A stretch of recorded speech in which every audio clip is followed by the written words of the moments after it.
Salut tout le monde, Nicolas ici avec le blog de Best Buy. Vous venez d'entendre le Go Keys de Roland, un clavier qui pourrait intéresser les débutants, mais aussi les claviéristes et pianistes qui voudraient avoir accès à d'excellents sons sans trop avoir d'édition à faire pour trouver de l'inspiration pour des compositions ou pour jouer des pièces qu'ils aiment. Le clavier a 61 touches qui sont sensibles, donc lorsqu'on joue fort, l'échantillon qui est joué va refléter la force à laquelle on joue, donc on va avoir une réponse adéquate. Les touches ont une texture, elles sont recouvertes un petit peu, là, on a l'impression de jouer sur des touches de qualité. À part ça, les fonctionnalités sont nombreuses. Il y a une fonction d'enregistrement sur le clavier, donc on peut enregistrer assez facilement et rapidement. En banque, on peut sauvegarder jusqu'à 99 chansons. Il y a une fonction qui s'appelle Loop Mix. Essentiellement, ça nous permet de créer de la musique sur le champ avec des boucles préprogrammées. Je vais vous faire une petite démonstration à la fin du vidéo, mais ça c'est une façon amusante pour les enfants de créer de la musique sans nécessairement avoir beaucoup de compréhension ou de connaissances musicales. Pour les claviéristes et pianistes qui sont déjà un peu formés, c'est une façon rapide de se retrouver dans une situation d'improvisation. On peut créer des boucles et jouer par-dessus. Il y a quelques connexions qui sont possibles. Donc, en plus d'une connexion à un casque d'écoute et une connexion USB, il y a une sortie ou plutôt une entrée auxiliaire pour brancher des lecteurs de musique, peu importe que ce soit un téléphone, un portable, un lecteur CD et ainsi de suite. Mais ce clavier est aussi compatible avec Bluetooth, donc c'est assez facile de s'accompagner avec la musique qu'on aime à travers les haut-parleurs intégrés. Finalement, le clavier vient avec un adaptateur pour le brancher au mur, mais il est possible aussi d'utiliser des batteries 2A pour l'alimenter. Écoutons les sonorités présentes dans le clavier.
Donc, comme vous l'avez entendu, les sons sur le Go Keys sont excellents.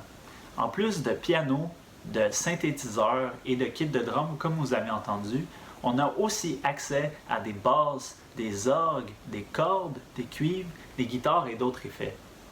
On n'a pas vraiment accès à de l'édition sonore, mais ça ne m'a pas vraiment manqué.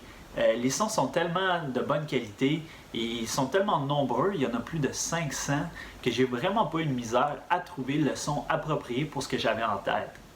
On a accès à certains réglages, par exemple la réverbération, ce qui vient utile lorsqu'on veut régler vraiment un son, surtout de nature acoustique comme un piano ou une guitare. Aussi, il n'y a pas de roulette de modulation ou de hauteur de notes comme sur un clavier traditionnel. À la place, on a deux rangées de 5 surfaces tactiles ici qui nous permettent d'ajuster la modulation ici en haut ou la hauteur de note en bas. C'est une façon amusante et vraiment intéressante d'utiliser la modulation et la hauteur de note. Moi, j'ai beaucoup apprécié. Donc, en gros, le Go Keys, c'est vraiment un choix excellent pour les débutants, mais aussi pour ceux qui ont déjà des claviers, qui recherchent un clavier vraiment léger et portable pour vraiment être créatif, d'après moi. Je pense que Roland a vraiment trouvé un créneau intéressant qui pourrait vraiment rejoindre beaucoup de claviéristes. Si vous cherchez plus d'informations sur ce modèle, je vous invite à lire mon évaluation complète sur le blog de Best Buy. Mon nom est Nicolai et je vous laisse sur un exemple d'une performance de loop mix sur le Go Keys de Roland. Merci et à la prochaine.